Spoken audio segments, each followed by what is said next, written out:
बिस्मिल्लाहिर्रहमानिर्रहीम। अस्सलामुअलैकुम वरहमतुल्लाहि वबरकातुहू। आप तमाम अहबाब को आपके अपने YouTube channel Tipu education system पर वेलकम करते हैं। आज का जो हमारा लेसन है, आज का जो हमारा टॉपिक है, आज हम स्टडी करेंगे difference between transitive and intransitive verb. Transitive and intransitive क्या हैं? ये transitive and intransitive types of verb हैं। इन्हें हम स्टडी करेंगे। इनमें थोड़ा सा जो एक डिफरेंस है, उस डिफरेंस को हम स्टडी करेंगे ओनली। ट्रांजिटिव वर्ब क्या होता है जी? A verb which requires a direct object to convey complete sense। a verb which requires कि एक वर्ब के वो क्या रिक्वायर करता है, उसकी क्या रिक्वायरमेंट होती हैं। एक डायरेक्ट ऑब्जेक्ट टू कन्वे, किसके लिए? कन्वे करने के लिए कंप्लीट सेंस कि वो उसे पूरी तरह से उसका सेंस देने के लिए, पूरी तरह से उसको समझाने के लिए, बताने के लिए, ठीक है, क्या चाहिए? एक डायरेक्ट ऑब्जेक्ट चाहिए।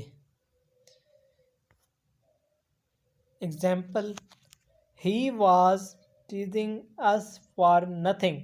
अब यहाँ पे आप देख सकते हैं कि एक कंप्लीट सेंस हमें ये सेंटेंस दे रहा है। अब इसमें जो वर्ड टीजिंग यूज़ हो रहा है, ये ट्रांजिटिव वर्ब है, ये ट्रांजिटिव वर्ब है। और जो वर्ड अस यूज़ हुआ है, ये एज अ ऑब्जेक्ट वर्क कर रहा है, एज अ ऑब्जेक्ट वर्क कर रहा है।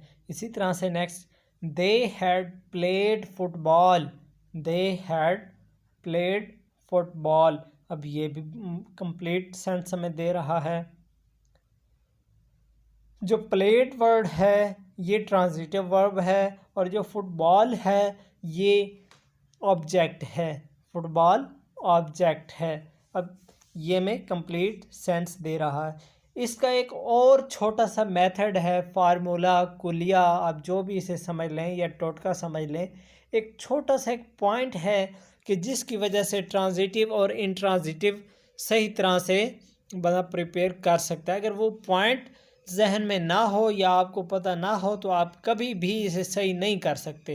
और वो छोटा सा पॉइंट क्या है? और वो पॉइंट ये है कि जो ट्रांजिटिव है, इसमें जो सेंटेंस होते हैं, ये वो सेंटेंस होते हैं कि जिनका पैसिव बन जाए। ट्रांजिटिव वर्ब वो होंगे कि जिसका पैसिव बन जाए।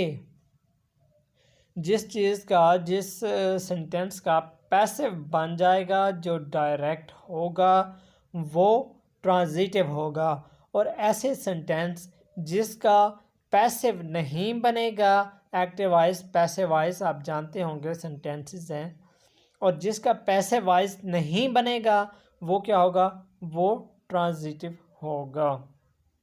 नेक्स्ट चलते हैं आप इंट्रांजिटिव की जानिब। A verb which does not require direct object to give complete sense।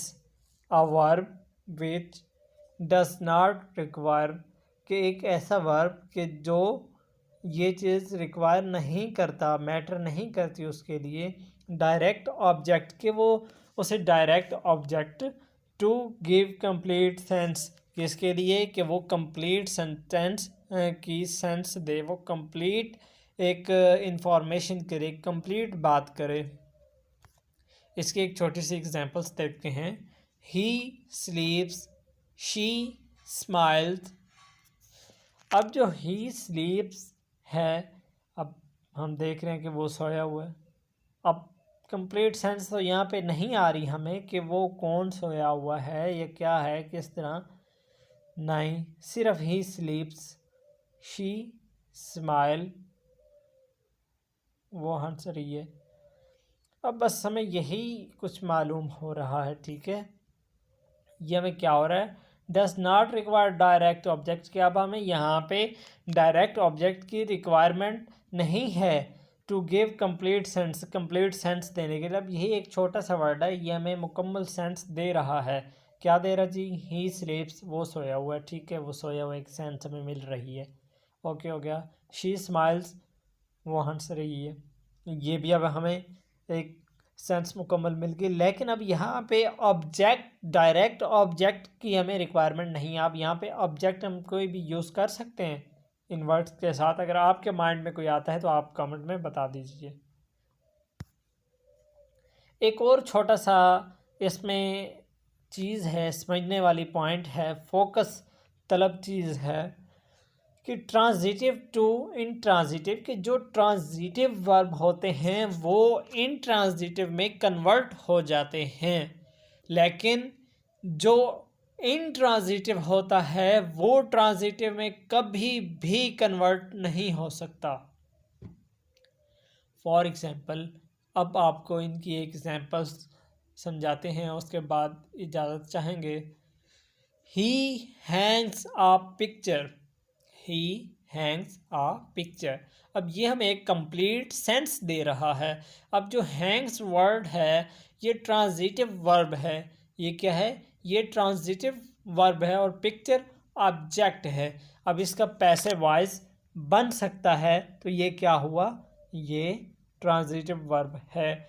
अब जो सेकंड सेंटेंस है, a picture is Hanks on the wall, a picture is Hanks on the wall.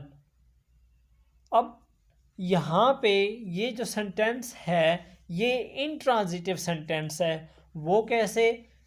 कि हमने, आपके माइंड में ये क्वेश्चन आ रहा होगा कि हमने जो अभी डेफिनेशन स्टडी की है वहाँ पे तो है कि does not require direct verb, लेकिन यहाँ पे ऑन द वॉल किसी के माइंड में ये आ रहा होगा ये कि ये तो ऑब्जेक्ट है। और ये कौन सा ऑब्जेक्ट है? अब ये पॉइंट आपने देखना है कि ये इंट्रांजिटिव ऑब्जेक्ट है। अब ये पैसिव वॉइस नहीं बन सकता। क्या आप इसका पैसिव वॉइस बना सकते हैं कि जो ये सेंटेंस है, a picture is Hanks on the wall, क्या आप इसका पैसिव वॉइस बना सकते हैं? नहीं, इसका पैसिव वॉइस नहीं बन सकता। जो हैंग्स वर्ड है ये यहाँ पे as a intransitive verb use हो रहा है और on the wall as a intransitive object use हो रही है। ठीक है, उम्मीद है कि ये पॉइंट आपको क्लियर हो चुके होंगे। इनमें सिर्फ यही दो पॉइंट्स हैं कि जो ट्रांजिटिव वो होते हैं कि जिसका पैसिव वॉइस बन जाए, इंट्रांजिटिव वो होता है कि जिसका पैसिव वॉइस ना बन सके, बस। और इसमें कोई फार्मूला, कोई कुलिया, कोई कुछ भी नहीं है। ओनली यही एक पॉइंट है छोटा सा जो कि आपको बता दिया गया है। उम्मीद है कि आप तमाम अहबाब को अच्छी तरह से समझ आ चुकी होगी। मिलते हैं एक न्यू वीडियो में, तब तक इजाज़त चाहते हैं। अल्लाह हाफ़िज़।